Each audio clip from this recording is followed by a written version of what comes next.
मनोहर लाल ने Haryana Africa conclave को किया संबोधित। कॉन्क्लेव में राज्यपाल बंडारू दत्तात्रेय और डिप्टी सीएम दुष्यंत चौटाला भी रहे मौजूद। इलाहाबाद उपचुनाव को लेकर प्रशासन की तैयारियां पूरी। अर्धसैनिक बल और पुलिस के जवान इलाहाबाद रवाना। हिसार रेंज के आईजी ने ली अधिकारियों की बैठक। डिप्टी सीएम दुष्यंत चौटाला ने ई-श्रेम पोर्टल को लेकर की बैठक। पोर्टल में असंगठित सेक्टर को जोड़ने पर हुई चर्चा। ई पोर्टल से 70 लाख लोगों को जोड़ने का लक्ष्य। कुरुक्षेत्र को जल्द मिलेगा नया ऑक्सीजन प्लांट। खेल मंत्री ने कहा ट्रायल के बाद जल्द होगा जनता को समर्पित। पिहोवा के सरकारी अस्पताल में लगेगा प्लांट। और महंगाई के मोर्चे पर आम जनता को नहीं मिल रही राहत। लगातार तीसरे दिन बढ़े पेट्रोल डीजल के दाम। पेट्रोल डीजल की कीमतों में 35 पैसे का इजाफा।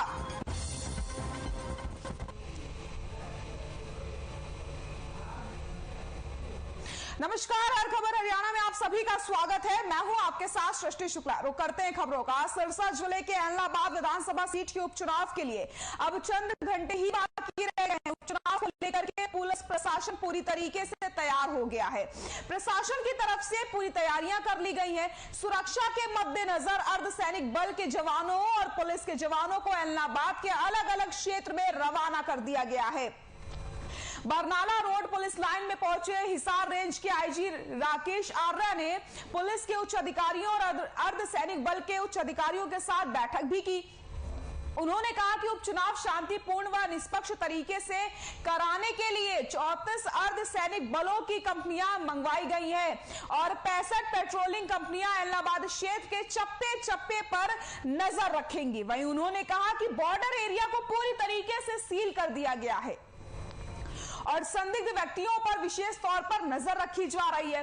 किसी भी तरीके की शिकायतें मिलने के बाद 5 से 7 मिनट के अंदर ही पेट्रोलिंग टीम मौके पर पहुंच जाएगी और मामले में संज्ञान लिया जाएगा। इलाहाबाद विधानसभा सीट के उपचुनाव के लिए अब कुछ ही घंटे बाकी रह गए हैं, जिसको लेकर के प्रशासन ने अपनी तैयारियां पूरी कर ली हैं। तस्वीरें आप देख सकते हैं।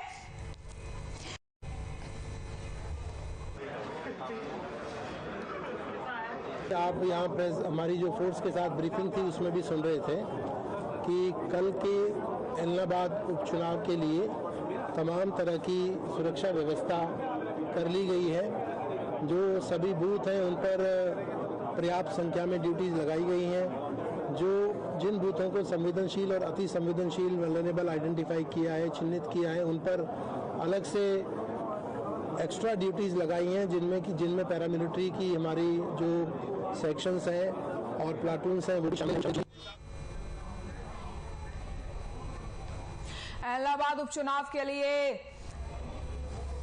अब कुछ ही घंटे बाकी रह गए हैं।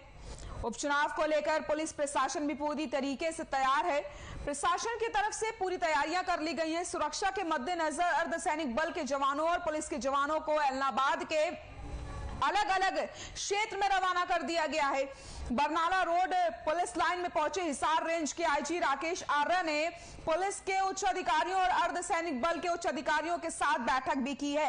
उन्होंने कहा कि उपचुनाव शांतिपूर्ण व निष्पक्ष तरीके से कराने के लिए 34 अर्धसैनिक बलों की कंपनियां मंगवाई गई हैं और 65 पेट्रोलिंग कंपनियां इलाहाबाद क्षेत्र के चप्पे चप्पे पर नजर रखेंगी।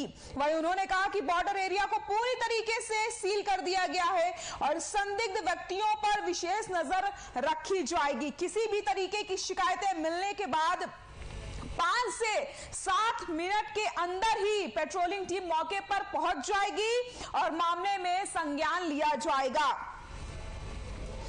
कल 30 अक्टूबर को इलाहाबाद उपचुनाव के लिए मतदान होना है।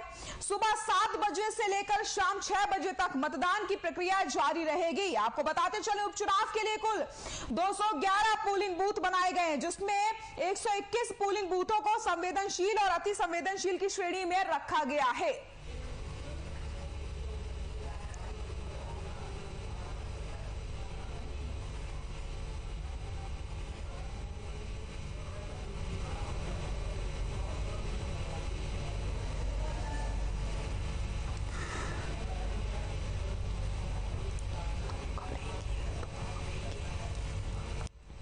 सिरसा जिले के एलनाबाद विधानसभा सीट के उपचुनाव के लिए अब चंद ही घंटे बाकी रह गए हैं। उपचुनाव को लेकर पुलिस प्रशासन भी पूरी तरीके से तैयार है। कल 30 अक्टूबर को एलनाबाद उपचुनाव के लिए मतदान होना है। सुबह 7 बजे से लेकर शाम 6 बजे तक मतदान की प्रक्रिया जारी रहेगी। उपचुनाव के लिए कुल 211 पोलिंग बूथ बनाए गए हैं, जिसमें 101 पोलिंग बूथों को संवेदनशील और अति संवेदनशील की श्रेणी में रखा गया है। एलनाबाद उपचुनाव के लिए चुनाव आयोग द्वारा पोलिंग पार्टियों को रवाना कर दिया गया है। मतदान से पहले हर जगह पूरी तरीके से प्रशासन ने तैयारियां कर ली हैं। सिरसा जिले के एलनाबाद विधानसभा सीट के उपचुनाव के लिए अब चंद ही घंटे बचे हैं। आपको बताते चले 211 बूथ बनाए गए हैं मतदान के लिए, जिसमें 121 बूथ संवेदनशील और अति संवेदनशील की श्रेणी में रखे गए हैं।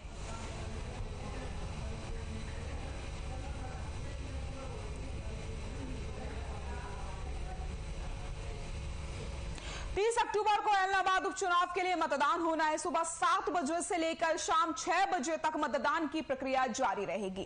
उपचुनाव के लिए कुल 211 पोलिंग बूथ बनाए गए हैं, जिसमें से 121 पोलिंग बूथों को संवेदनशील और अति संवेदनशील की श्रेणी में रखा गया है। एलनाबाद उपचुनाव के लिए चुनाव आयोग द्वारा पोलिंग पार्टियों को रवाना कर दिया गया है। मतदान से पहले हर खबर हरियाणा के संवाददाता ने अतिरिक्त मुख्य निर्वाचन अधिकारी हेमा शर्मा से खास बातचीत की है। दिखाते हैं आपको। यानी 30 अक्टूबर को एलनाबाद में मतदाता अपने कीमती वोट का इस्तेमाल करने जा रहे हैं। इसी के मद्देनजर हर खबर हरियाणा की टीम पहुंची है स्टेट इलेक्शन कमीशन के ऑफिस, और यहां पे इसी मुद्दे पर बातचीत करने के लिए हमारे साथ इस समय मौजूद हैं additional chief electoral officer Hema Sharma. सबसे पहले तो बहुत बहुत स्वागत है मैम आपका हर खबर हरियाणा। शुक्रिया। मैम ये बताएं कि चुनावों को लेकर क्या कुछ तैयारियां की गई हैं, किस तरीके से सुचारू रूप से बेक ऑफ होकर मतदाता जो है अपने वोट का इस्तेमाल करें, इसको लेकर क्या कुछ प्रबंध किए गए? एलनाबाद बाई इलेक्शन के लिए जो कि 30 तारीख को होने जा रहा है, उसके लिए चुनाव विभाग की तरफ से सभी तैयारियां पूर्ण कर ली गई हैं। सबसे पहले जो बुनियादी होता है पोलिंग स्टेशन सेटअप होना चाहिए, पोलिंग पार्टीज हमारी रेडी होनी चाहिए, तो वो काम हमारे हो चुके हैं। मतदाता सूची हमारी तैयार हो चुकी है, जिसके अनुसार लगभग हमारे 1,88,000 मतदाता फाइनल हुए हैं जो अपने मत का प्रयोग कर सकते हैं।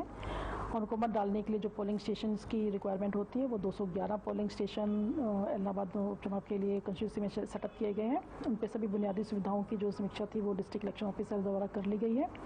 सभी की फिजिकल वेरिफिकेशन हो चुकी है, और जो पोलिंग पार्टीज नियुक्त की गई हैं चुनाव करवाने के लिए वहाँ पे, उन सबकी रिहर्सल पूरी होकर आज सभी पोलिंग पार्टीज को अपने पोलिंग स्टेशन के लिए डिस्पैच कर दिया गया है। और अभी जैसे मैं भी रिपोर्ट देख के आई हूँ तो मोस्टली पोलिंग पार्टीज अपने पोलिंग स्टेशन पे पहुँच के सबने अपने जो सेटअप करना है पोलिंग स्टेशन को उसको सेटअप कर लिया है उन्होंने। और साथ ही साथ कोविड को देखते हुए भी इलेक्शन कमीशन की तरफ से जो हिदायतें आई थी तो उनकी भी पालना की जा रही है। उसको देखते हुए हर पोलिंग स्टेशन पे एक हेल्थ ऑफिशियल को नोडल नियुक्त किया गया है, जो इंश्योर करेगा कि प्रॉपर तरीके से सबके पास मास्क अवेलेबल हो, सैनिटाइजर्स भी अवेलेबल हो वहाँ पे, और सोशल डिस्टेंसिंग का भी सभी लोग ध्यान रखें ताकि इस तरह की कोई संकट किसी के लिए ना आए। साथ ही साथ सभी उम्मीदवारों को भी इसके बारे में हिदायतें दी गई थी कि अपने प्रचार के दौरान इस सब चीज़ों की हिदायतों का वो लोग पालन करें। और इसके साथ साथ जो था कि सुरक्षा की व्यवस्था को देखते हुए कि जो हमारा मतदाता है निर्भीक होकर बिना किसी लालच के अपना प्रयोग करें, उसको सभी को देखते हुए जो सुरक्षा की दृष्टि से जो हमारे ऑब्जर्वर्स इलेक्शन कमीशन की तरफ से आए हुए हैं और डिस्ट्रिक्ट इलेक्शन ऑफिसर ने उनसे मीटिंग करके सुरक्षा का पूरा प्लान तैयार किया हुआ है पोलिंग स्टेशन के लिए। जो हमारे सेंसिटिव पोलिंग स्टेशन है, हाइपर सेंसिटिव पोलिंग स्टेशन है, उनको भी पिछली हिस्ट्री को देखते हुए जहाँ कहीं झगड़े हुए हैं या जहाँ कहीं अब आशंका है कुछ हो सकता है, उन सबको देखते हुए उन पोलिंग स्टेशन पर एक्स्ट्रा जो सिक्योरिटी उपलब्ध करवानी है उसके लिए भी प्लान तैयार किया जा चुका है। साथ ही साथ इलेक्शन कमीशन को अपने डिमांड भेजी थी कि 20 CFF की कंपनी हमें उपलब्ध करवा दें, तो वो भी डिमांड वहाँ से स्वीकृत होकर आ चुकी है, तो वो कंपनी भी हमें उपलब्ध हो चुकी है। और उन सभी को अपने में पोलिंग स्टेशन के लिए उस ऑब्जर्वर के साथ डिस्कशन करने के बाद डिस्ट्रिक्ट इलेक्शन ऑफिसर नियुक्त किया जा चुका है। तो सभी मतदाताओं से हमारी अपील है कि अपने मत का प्रयोग निर्भीक होकर करें और बिना किसी लालच के करें, ताकि एक अच्छे उम्मीदवार को लोग चयन कर सकें। आचार संहिता जो है वो 27 तारीख को लागू हो गई थी, उसके बाद से कितनी शिकायतें जो हैं वो आपके पास पहुंची और उनके ऊपर क्या कुछ एक्शंस जो हैं वो लिए गए? चुनाव अनाउंस होने के बाद से अब तक 8 कंप्लेंट्स हमारे पास आई थी, जो कि हमने जांच के लिए रिटर्निंग ऑफिसर को भेजी और डिस्ट्रिक्ट इलेक्शन ऑफिसर को भी भेजी है। और उस पर आवश्यक जांच करवा के उसकी सत्यता को जानने के बाद कि कितनी सच्ची कितनी झूठी थी कंप्लेंट्स, उस पर आवश्यक कार्रवाई डिस्ट्रिक्ट इलेक्शन ऑफिसर द्वारा और आरओ द्वारा की जा रही है। जहाँ जहाँ उन्हें उचित लगा उसमें FIR के भी उन्होंने निर्देश आगे दिए हैं, और उस हिसाब से जो भी इलेक्शन कमीशन की हिदायतें थी उनके अनुसार सभी शिकायतों का निपटान किया जा रहा है। बताएं कि जिस तरीके से कल जो है वो मतदाता अपने कीमती वोट का इस्तेमाल करने जा रहे हैं, तो इसके मद्देनजर जो हैंडीकैप मतदाता हैं, सीनियर सिटीजन मतदाता हैं, उनके लिए क्या कुछ बंदोबस्त जो है वो किए गए? उनकी सुविधा को देखते हुए इलेक्शन कमीशन ने स्पेशल निर्देश जारी किए थे इस बार भी और पिछली बार भी, जैसे बड़ौदा का बाई इलेक्शन हुआ था, कि जो सीनियर सिटीजन हैं हमारे, अगर वो कोई किसी वजह से पोलिंग स्टेशन पर वोट डालने में असमर्थ है तो उनको पोस्टल बैलेट की व्यवस्था उपलब्ध करवाई है। साथ ही जो हमारे पीडब्ल्यूडी वोटर्स हैं उनके लिए भी पोस्टल बैलेट की व्यवस्था इलेक्शन कमीशन की तरफ से उपलब्ध करवाई गई है। तो उसके लिए सभी को हमने जो अपने वोटर लिस्ट के हिसाब से जो आइडेंटिफाई किए थे, हमारे सीनियर सिटीजन के वोटर कितने हैं और जो हमारे पीडब्ल्यूडी वोटर्स कितने हैं, उन सभी को हमने आवश्यक फॉर्म जो थे इलेक्शन कमीशन की तरफ से उपलब्ध कराए गए थे वो उनको उपलब्ध करवाए थे। और उनमें से जो जिनकी भी हमारे पास रिक्वेस्ट आई थी उन सभी को डिस्ट्रिक्ट इलेक्शन ऑफिसर द्वारा पोस्टल बैलेट का जो सुविधा उनको उपलब्ध करवाई गई है। और इलेक्शन के टाइम पे जैसे हमारी काउंटिंग 2 तारीख को शुरू होनी है, तो सुबह 8 बजे तक जो भी हमें पोस्टल बैलेट रिसीव होंगे उनको काउंटिंग के लिए कंसिडर करेंगे। हम ये बताएं कि टोटल पोलिंग बूथ्स कितने हैं, उनके नंबर्स कितने हैं और साथ ही साथ सेंसिटिव और हाइपर सेंसिटिव कितने पोलिंग बूथ्स को जो है वो इसके अंदर दिया गया है? जैसे कि इलेक्शन कमीशन की तरफ से हिदायतें आई थी कि 1200 वोटर्स पे लगभग हमें एक पोलिंग बूथ सेटअप करना था, तो जैसे हमारी वोटर्स फाइनल हुए थे 1,86,000 के लगभग, तो उसको देखते हुए हमारे 211 पोलिंग स्टेशन फाइनल हुए हैं। और सुरक्षा की दृष्टि से जो डिस्ट्रिक्ट इलेक्शन ऑफिसर से हमारे पास रिपोर्ट आई थी उसमें उन्होंने 62 पोलिंग स्टेशन को सेंसिटिव डिक्लेयर किया और 71 पोलिंग स्टेशन को हाइपर सेंसिटिव डिक्लेयर किया। हमारे साथ additional chief electoral officer Hema Sharma, जिन्होंने बताया कि एलनाबाद उपचुनाव को लेकर सभी तैयारियां पुख्ता रूप से की जा चुकी हैं और मतदाता बेखौफ होकर कल यानी 30 अक्टूबर को अपने मत का प्रयोग कर सकते हैं। चंडीगढ़ से हर खबर हरियाणा के लिए रवि चंदेल के साथ किशन की रिपोर्ट। कुरुक्षेत्र के पिहोवा में हरियाणा के खेल एवं युवा मंत्री संदीप सिंह ने कहा कि अरुण आय रोड पर सरकारी अस्पताल की बिल्डिंग में नया ऑक्सीजन प्लांट लगाने का काम लगभग पूरा हो चुका है। जल्द ही इसका ट्रायल लेकर के इसे जनसेवा के लिए समर्पित कर दिया जाएगा। पिहोवा के सरकारी अस्पताल की अरुणा रोड पर बन रही नई बिल्डिंग में 40 लाख से अधिक की लागत से बहुत जल्द नया ऑक्सीजन प्लांट स्थापित किया जाएगा। 45 सिलेंडर की कैपेसिटी वाले ऑक्सीजन प्लांट से 100 बेडी के अस्पताल में मरीजों को ऑक्सीजन की सप्लाई नियमित रूप से दी जा सकेगी। नई बिल्डिंग के निर्माण से संबंधित अधिकारियों को निर्देश दिए गए हैं कि अस्पताल की बिल्डिंग जल्द से जल्द तैयार की जाए ताकि यहां मरीजों का इलाज शुरू किया जा सके।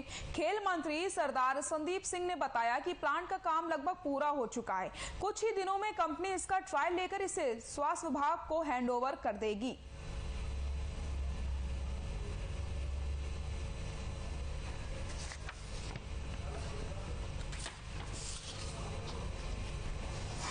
कुरुक्षेत्र के पिहोवा में जल्द ही ऑक्सीजन प्लांट बनकर तैयार हो जाएगा।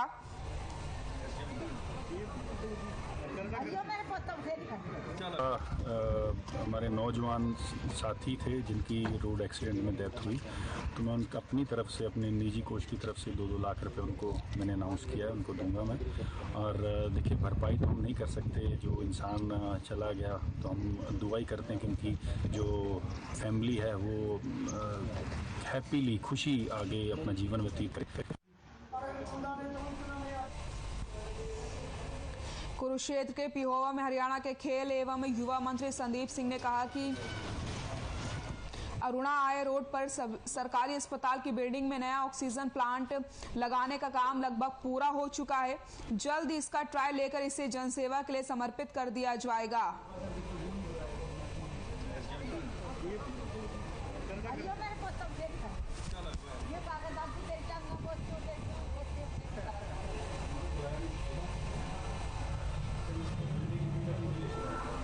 यहाँ रुकते हैं छोटे से ब्रेक के लिए, जल्द हाजिर होते हैं।